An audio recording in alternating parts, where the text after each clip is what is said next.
Celebration का माहौल है।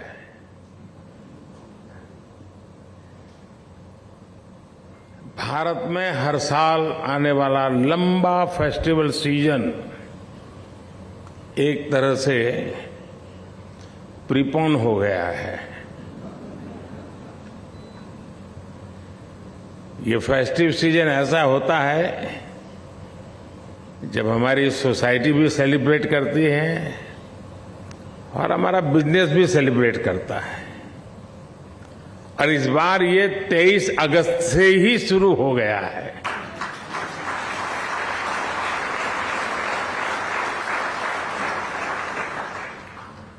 और ये सेलिब्रेशन है चंद्रमा पर चंद्रयान के पहुंचने का।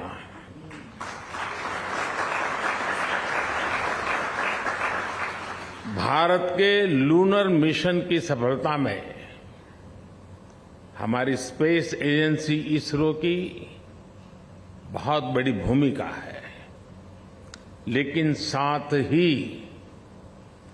इसमें भारत की इंडस्ट्री ने भी बहुत बड़ा सहयोग किया है। चंद्रयान में यूज किए गए अनेक कंपोनेंट्स हमारी इंडस्ट्री ने, हमारी प्राइवेट कंपनियों ने, हमारे एमएसएमईज ने उसको आवश्यकता के अनुसार तैयार कर समय सीमा पर उपलब्ध कराए हैं। यानी ये साइंस और इंडस्ट्री दोनों की सफलता है। और इम्पोर्टेंट ये भी है, इस बार भारत के साथ साथ पूरी दुनिया इसे सेलिब्रेट कर रही है। ये सेलिब्रेशन एक रिस्पॉन्सिबल स्पेस प्रोग्राम चलाने का है। ये सेलिब्रेशन देश के विकास को एक्सेलरेट करने का है। ये सेलिब्रेशन इनोवेशन का है। ये सेलिब्रेशन स्पेस टेक्नोलॉजी के माध्यम से सस्टेनेबिलिटी और इक्वलिटी लाने का है। और यही तो इस B20 समिट की थीम है, raise. It is about responsibility, acceleration, innovation, sustainability and equality. And it is about humanity. It is about one earth, one family, one future. Friends, वैसे तो B20 के थीम रेज में आई है। आई innovation को represent करता है, लेकिन मैं इसमें इनोवेशन के साथ ही एक और आई को भी देखता हूं, और ये आई है इंक्लूसिवनेस। हमने अफ्रीकन यूनियन को भी G20 की स्थायी सदस्यता के लिए इस विजन के साथ इनवाइट किया।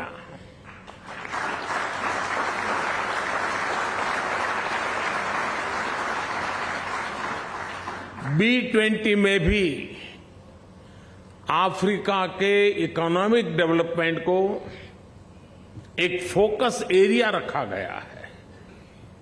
भारत का मानना है कि ये फोरम अपनी अप्रोच में जितना इंक्लूसिव होगा, उतना ही बड़ा इसका इम्पैक्ट होगा। इससे ग्लोबल इकोनॉमिक चैलेंजेस को हैंडल करने, ग्रोथ को सस्टेनेबल बनाने और यहां लिए गए फैसलों के इम्प्लीमेंटेशन में हमें उतनी ही अधिक सफलता मिलेगी। फ्रेंड्स, कहते हैं कोई भी आपदा आती है बड़ा संकट आता है तो वो हमें कुछ न कुछ सबक देकर जाता है, सिखाकर जाता है। 2-3 साल पहले हम दुनिया की सबसे बड़ी महामारी, 100 साल में आए सबसे बड़े संकट से गुजरे हैं। इस संकट ने दुनिया के हर देश को, हर समाज को, हर बिजनेस हाउस को, हर कॉरपोरेट एंटिटी को एक सबक दिया है। सबक ये कि हमें अब जिस चीज पर सबसे ज्यादा इन्वेस्ट करना है वो है आपसी विश्वास, म्यूचुअल ट्रस्ट। कोरोना ने दुनिया में इस आपसी विश्वास को तहस नहस कर दिया है और अविश्वास के इस माहौल में जो देश पूरी संवेदनशीलता के साथ, विनम्रता के साथ विश्वास का झंडा लेकर आपके सामने खड़ा है, वो है भारत।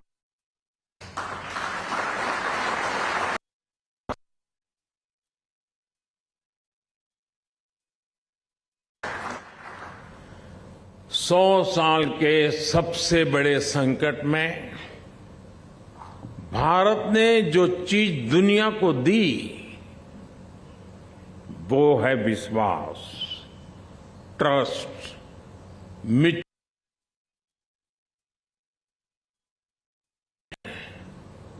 दुनिया को जरूरत थी तो फार्मेसी ऑफ द वर्ल्ड के नाते भारत ने 150 से ज्यादा देशों को दवाइयां उपलब्ध कराई।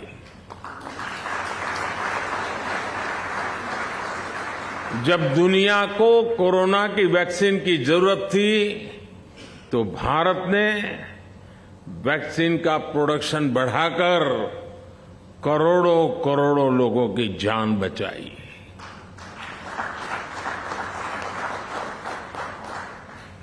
भारत की डेमोक्रेटिक वैल्यूज भारत के एक्शन में दिखती है, भारत के रिस्पांस में दिखती है। भारत की डेमोक्रेटिक वैल्यूज देश के 50 से ज्यादा शहरों में हुई G20 की बैठकों में दिखाई देती है और इसलिए भारत के साथ आपकी पार्टनरशिप बहुत महत्वपूर्ण है। आज भारत में दुनिया का सबसे युवा टैलेंट है। आज भारत इंडस्ट्री 4.0 के इस दौर में डिजिटल रिवॉल्यूशन का चेहरा बना हुआ है। भारत के साथ जितनी आपकी दोस्ती मजबूत होगी उतनी ही समृद्धि दोनों को मिलेगी। You all know business can transform potential into prosperity,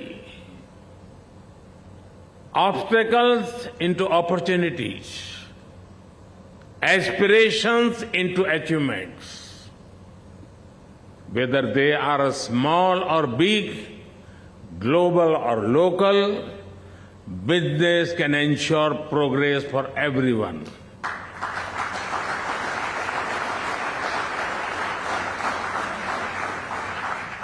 Therefore, the future of global growth is dependent on the future of business.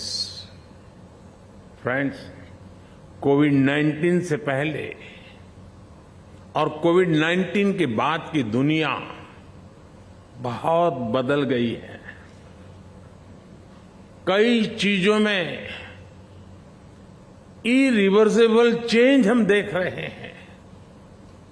अब जैसे ग्लोबल सप्लाई चेन को दुनिया फिर से पहले की तरह नहीं देख सकती। पहले कहा जाता था कि जब तक ग्लोबल सप्लाई चेन इफिशिएंट है तब तक चिंता की कोई बात ही नहीं है। लेकिन ऐसी सप्लाई चेन का और ऐसी सप्लाई चेन एफिशिएंट कही जा सकती है जो तब टूट जाए, और वो भी तब जब उसकी दुनिया को सबसे ज्यादा जरूरत थी। इसलिए आज जब दुनिया इस सवाल से जूझ रही है तो साथियों, मैं आपको विश्वास देता हूं, इस समस्या का समाधान भारत है।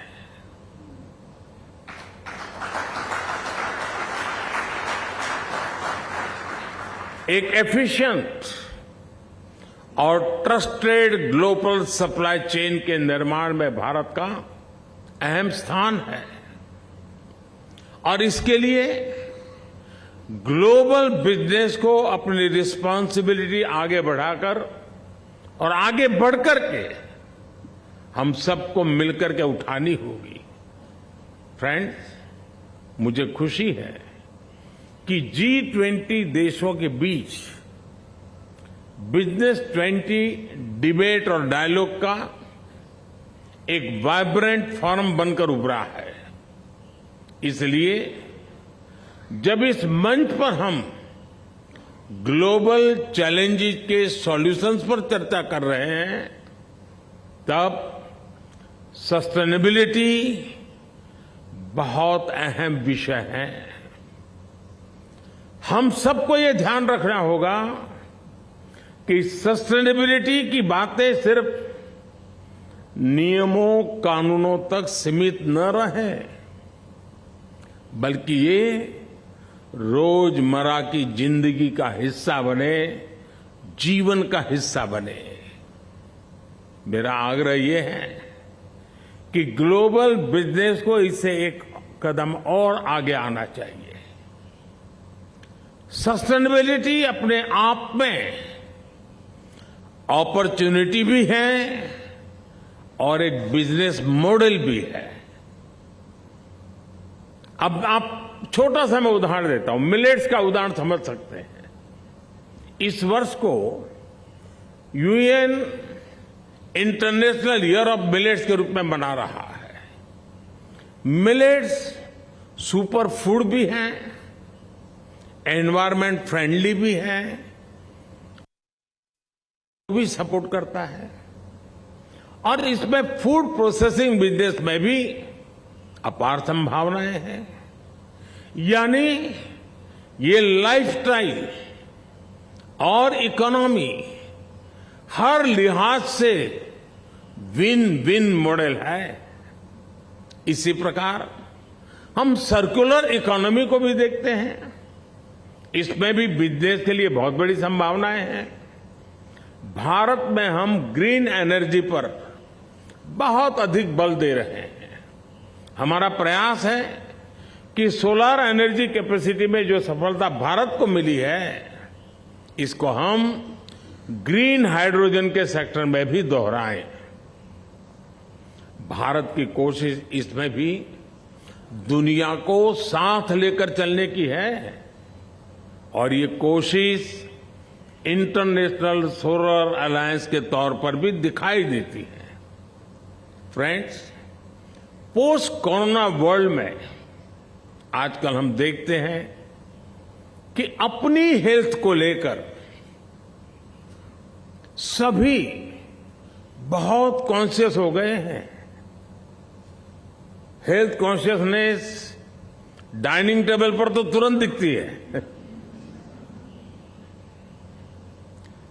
जब हम कुछ खरीदते हैं, जो खाते हैं, जो काम करते हैं, हर चीज में ये जरूर देखते हैं कि इसका हेल्थ पर क्या प्रभाव पड़ेगा। हर कोई सोचता है कि कहीं मुझे तकलीफ तो नहीं हो जाएगी, लंबे समय मुझे मुश्किल तो नहीं हो जाएगी। हमें सिर्फ आज की चिंता नहीं होती, बल्कि ये भी सोचते हैं कि आगे चलकर भी इसका क्या प्रभाव होगा। मेरा मानना है यही सोच बिजनेस और सोसाइटी की प्लेनेट को लेकर के भी होनी चाहिए।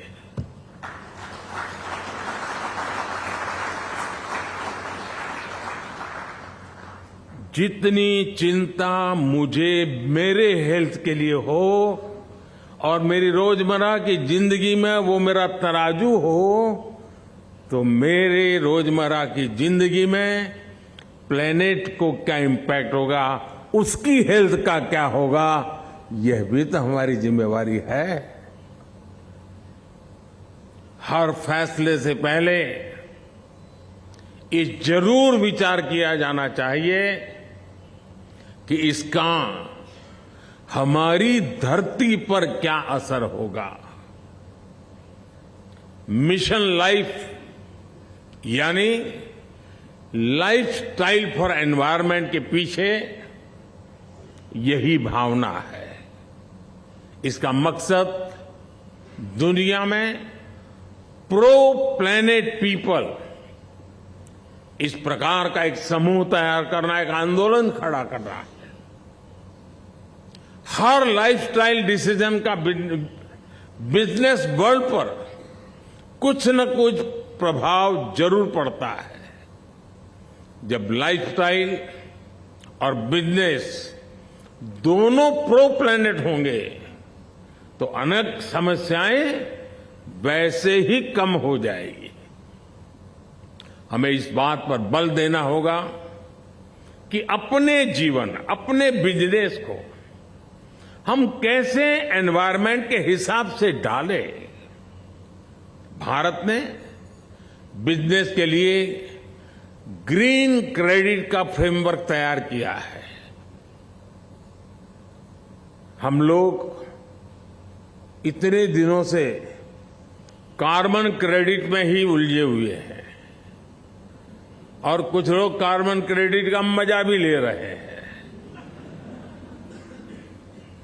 मैं दुनिया के सामने ग्रीन क्रेडिट की बात लेकर के आया हूं। ग्रीन क्रेडिट जो प्लेनेट पॉजिटिव एक्शन पर जोर देता है। मैं ग्लोबल बिजनेस के सभी दिग्गजों से आग्रह करता हूं, कोई इससे जुड़े और इसे एक ग्लोबल मूवमेंट बनाएं। फ्रेंड्स, हम बिजनेस की ट्रेडिशनल अप्रोच पर भी विचार करना होगा। हम सिर्फ अपने प्रोडक्ट, अपने ब्रांड, अपनी सेल की चिंता तक सीमित रहे, ये काफी नहीं है। एक बिजनेस के रूप में हमें एक ऐसा इकोसिस्टम बनाने पर भी बल देना होगा जो लॉन्ग टर्म में भी लाभ देता रहे। अब जैसे भारत ने बीते समय में जो पॉलिसी इंप्लीमेंट की है, उनके कारण सिर्फ 5 वर्ष में ही लोग करीब करीब 13.5 करोड़ से ज्यादा लोग गरीबी से बाहर आए हैं।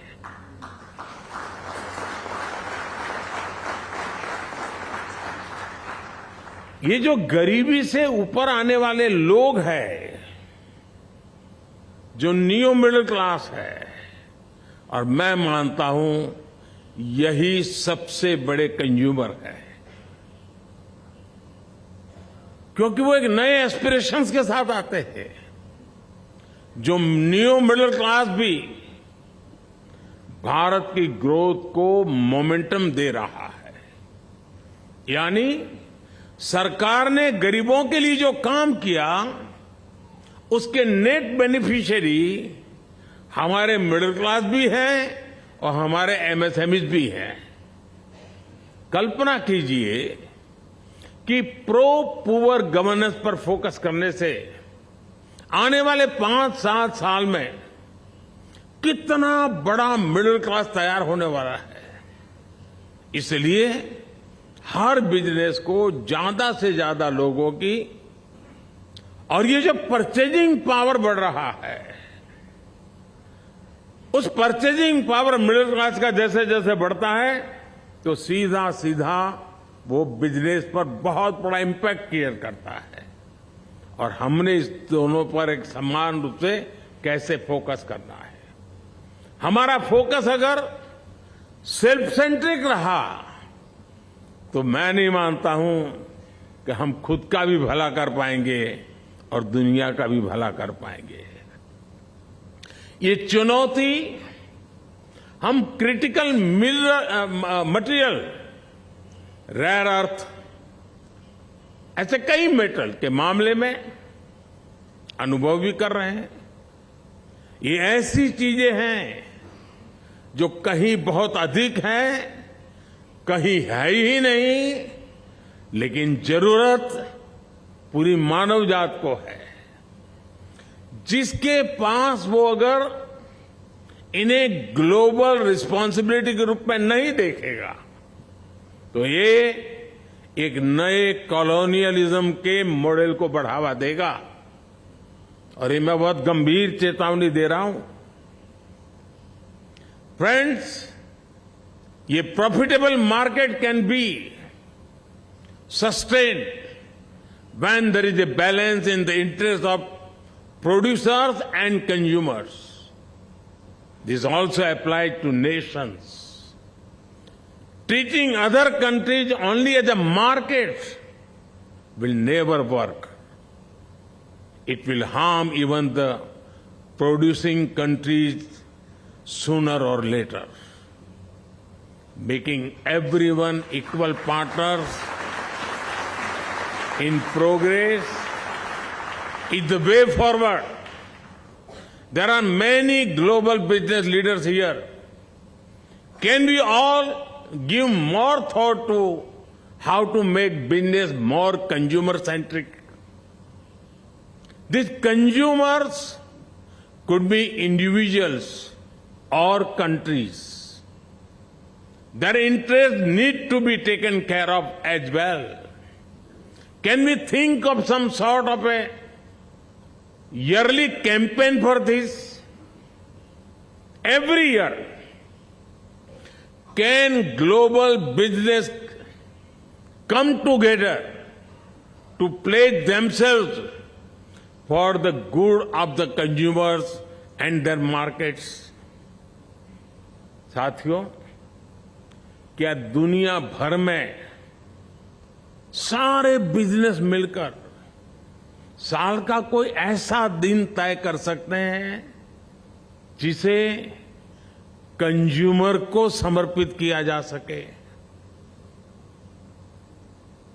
दुर्भाग्य देखिए, हम कंज्यूमर राइट्स की बात करते हैं, कंज्यूमर राइट्स का डे भी मनाता है दुनिया, उनको करना पड़ रहा है। क्या हम इस चक्र को बदल करके जैसे कार्बन क्रेडिट छोड़ करके ग्रीन क्रेडिट पर जाएं, वैसे कंज्यूमर राइट डे की दुनिया पर मजबूरी के बजाय हम कंज्यूमर केयर की बात करने का नेतृत्व ले सकते हैं? एक बार हम कंज्यूमर केयर डे मनाना शुरू करें, आप कल्पना कीजिए कितना बड़ा पॉजिटिव सिग्नल्स के साथ का एनवायरनमेंट बदल जाएगा। अगर कंज्यूमर की केयर बात होगी तो राइट से जुड़े उनके मुद्दे अपने आप सॉल्व हो जाएंगे साथियों। इसलिए इंटरनेशनल कंज्यूमर केयर डे ऐसी व्यवस्था पर मैं चाहूंगा कि आप सब साथी मिलकर के कुछ सोचिए। इससे बिजनेस और कंज्यूमर के बीच ट्रस्ट को और अधिक सशक्त बनाने में मदद मिलेगी।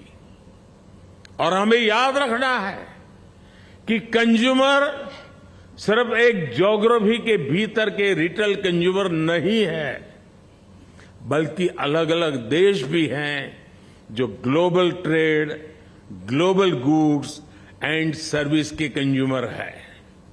साथियों, आज जब दुनिया के बड़े बिजनेस लीडर्स यहां जुटे हैं, तब हमारे सामने कुछ और बड़े सवाल भी हैं। इन सवालों के उत्तर से ही बिजनेस और ह्यूमैनिटी का भविष्य तय होगा और इनके जवाब के लिए आपसी सहयोग जरूरी है। चाहे क्लाइमेट चेंज का विषय हो, एनर्जी सेक्टर की क्राइसिस हो, फूड सप्लाई चेन का असंतुलन हो, वाटर सिक्योरिटी हो, साइबर सिक्योरिटी हो, ऐसे कितने ही विषय हैं जो बिजनेस पर बड़ा इंपैक्ट डालते हैं। इससे मुकाबला करने के लिए हमें अपने साझा प्रयास बढ़ाने होंगे। समय के साथ अब हमारे सामने ऐसे विषय भी जुड़ते जा रहे हैं जिनके बारे में 10-15 साल पहले कोई सोच भी नहीं सकता था। अब जैसे क्रिप्टो करेंसी से जुड़ी चुनौती है, इस मामले में ज्यादा से ज्यादा इंटीग्रेटेड अप्रोच की जरूरत है।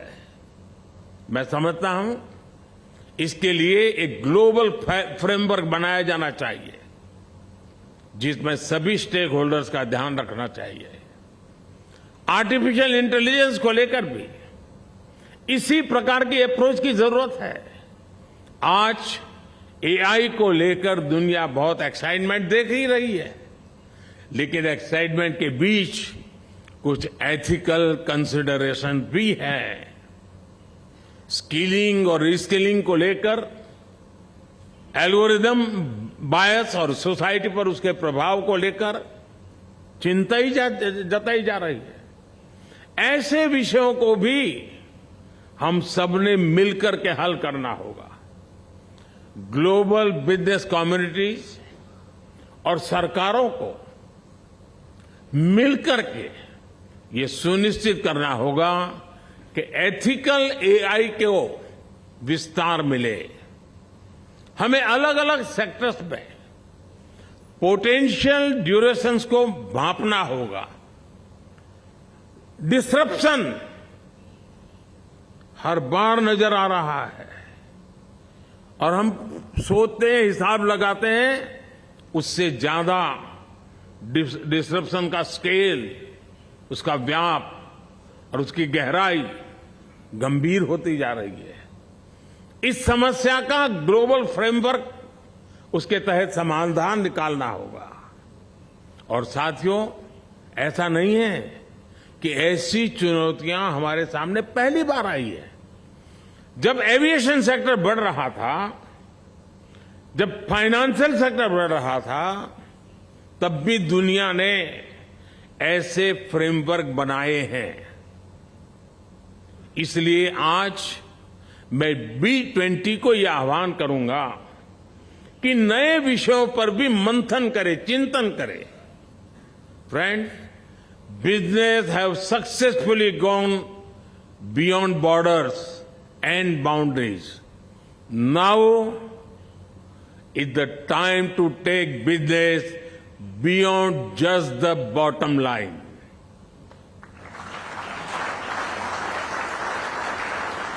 This can only be done by focusing on supply chain resilience and sustainability. I'm sure that the B20 summit has paved the way for a collective transformation. Let us remember that a connected world is not just about connection through technology. It is not only about shared social platforms, but also about our shared purpose, shared planet, shared prosperity, and shared future. Thank you. Thank you very much.